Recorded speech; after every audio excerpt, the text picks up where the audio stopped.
બાકી હજી કઈ કમ્પ્લેન્ટ છે દાદા તમારી? નીંદર વગેરે સારી છે? પેટ સાફ થઈ જશે? ગેસ એસિડિટી ને હવે તકલીફ છે તમારે? હરસની કઈ તકલીફ? કઈ નથી ને? જો દાદા કેટલા શાંત છે. આનાથી આપણે કઈ શીખવું પડે ને? એટલા ઉંમરના માણસ છે. બસ शांति से रहना है.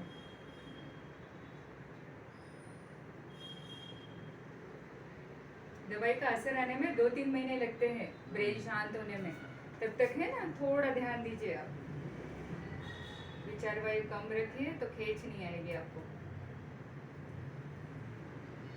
देखिए दादा की बीपी की गोली बंद कर दी तो फिर से शुरू नहीं करनी पड़ेगी ना. नहीं तो ये अगर गर्म होते रहेंगे दिमाग से तो फिर से बीपी बढ़ जाता है. हर एक किसी का आदमी का बढ़ता है, एक उनका ही बढ़ता है ऐसा थोड़ी है.